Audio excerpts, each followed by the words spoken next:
All right. For most of us who are kind of getting older in age and have thought about and have done all the right things in terms of doing putting money away in your 401k throughout your career, maybe you didn't start at 22, maybe you started a little bit later, but regardless, if you've done it, you've done your catch-up contributions, you're ultimately in a position where you have growing balances, right?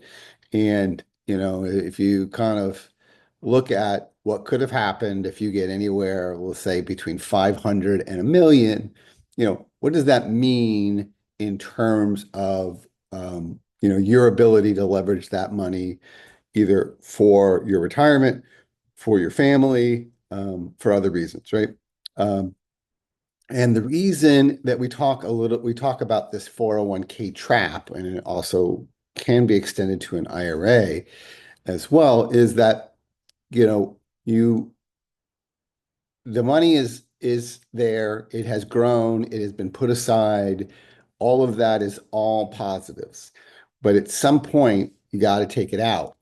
And if you don't take it out, the government will require you to start taking it out at age 73. So I wanted to kind of walk through some scenarios, make sure you get this 401k trap and really talk about what that ultimately means.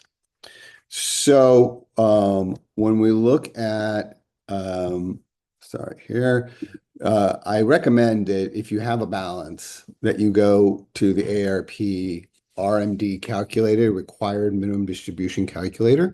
And so let's just take a look at some scenarios, right? Let's say you did very well, uh, or not. I mean, honestly, if you look at the data, the recommendation is to have $1 million in your 401k, right?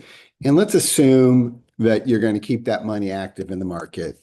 And we're going to say you're going to get around 7% interest on that, right? But at age 73, you're going to have to start taking that money out, right? So we're going to just assume that you're going to be 73 in December of this year, and we're going to take a look at what that means. So when you turn 73, sorry about that, you're going to have this balance of $500,000. So in year one, you're going to have to take out $18,000, right? And the most it looks like you're going to be taking out towards if you lived long enough. But we'll take a look at some of the median ages here. So, it's not atypical for people to live to 85, 90. So look at those numbers, right? You're basically taking out 18,000 and you're going to grow that up to by the time you're 90 years old, you're going to be withdrawing $53,000, right? And so what does that mean? Well, that means that if you're on Social Security, we've used this number before at 20, and you get $2,500 at full retirement. Starting roughly by the time you're 78, you're going to start paying taxes on your Social Security payments because you have exceeded the limit, right? And I'm glad to kind of go over at some point and show you the calculator for taxes. But so at some point, your Social Security becomes taxable, and it became taxable only because of your 401k or your IRA, right?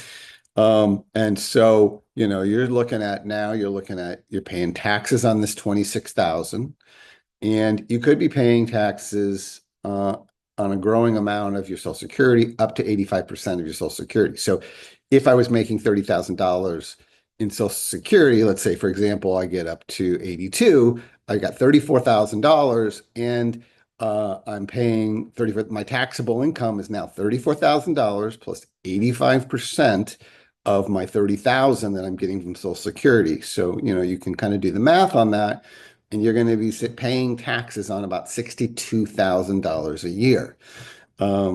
I believe at that rate, it's north of 20%. It could be 22,000 or 22%. So, on 60,000, you're paying $14,000 back to the government, right? And so you're not just paying on this amount, which is maybe the $8,000 a year that you would be paying in taxes here, but now your Social Security has bumped you up, right? And so you're dealing with that. Now, what if I I make it to 90, right? I make it to 90, I'm at 53,000, I'm still going to be paying that same tax rate, right? So a lot of people have, done better than this $500,000. And so we're going to look at, the people that have really done well, sorry, have done well with their 401k distributions. If you put in the maximum amount your entire life, it is not unheard of. And based on the last graphic I showed you, um, it is the recommended amount to get to $1 million, right? If you want to have a good retirement, and some people are recommending even more than that, but let's just kind of look at the $1 million number. And some of you may think that's pretty crazy, but it's not unheard of. All right. So in that number, and then I also want to get to add to this analysis, I think we need to look at the tax rate, federal, right? So we're going to come here and take a look at this, and we're going to say, okay, so if I make less than 100 grand, as an individual, I'm going to pay 22%. And if I make more than 100 grand up to 200, I'm going to pay 24%. Right. So the first thing to see is immediately out the gate, if I have $1 million in a 401k, I'm immediately over the limit for my Social Security being taxable immediately, right? And if I get up to 90, like we looked at before, we are looking at taxes on this 107,000, which is going to put us at 24%. So we're going to pay 24,000 roughly back to the US government. And of my 30,000 that I made from Social Security, I'm going to be paying 24% to the US government for that. Right. So I'm basically going to be 85% of that's going to be taxable, which is roughly about $25,000. And so 25% of $25,000 is roughly around 6 grand. So I'm paying about 30K in taxes because of this situation. And you can see that based on the tax rate, essentially in all of these taxable years, I'm at 24%, right? Because between my federal taxes on the 401k withdrawal, which I'm forced to make, and then ultimately the amount of my Social Security that's taxable, it puts me in that higher tax bracket, right? So when we are thinking about this 401k, you should think deeply about when you take this money out, right? So, a lot of people will argue, and I'm going to show you why I'm going to argue this, right? Is I am if I am on, if I'm 62 and I'm retired and I have big dollars in my 401k, I would rather take that money out when I'm at the 12% tax rate, right? I don't think I'm going to be able to do it at the 10%, but I'd rather start pulling that money out when I'm at the 12%, right? I save half of my taxes, 50% of my taxes if I do that. And if I delay, so I'm getting 12%, right? And if I delay, I'm paying 12%.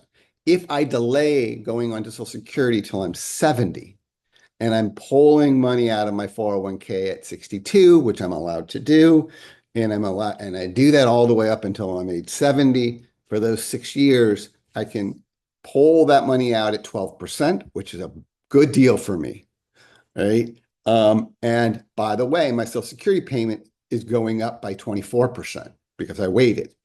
Actually, it's going up by more than that because if I'd gone on 62, it would have been 30% less. It would have been around 1,750, and it'll go up to like $3,200. So I'm making money on my Social Security that I wasn't going to make, and I'm paying less taxes on the withdrawals that I'm making, and my balance is going down in a good way, so that when I am forced to take money out, I'm not going to be, and I get pushed into this 22 or 24% tax burden. I'm going to be paying less because I would have taken some of that money out. All right. So, think carefully about the staging. We like to hold on to things when we get older because we know how hard it was to make this money, right? But, I want you to think a little bit about tax rate, about when you withdraw and when you go in Social Security. Those three things need to work together to make that decision. If you don't kind of think about all three of those, you're going to get yourself into a situation where, you're going to pay a lot in taxes and you're literally just giving your money away. So think a little bit more about it. If you want to ask me questions or talk more about this scenario, I'm glad to do so.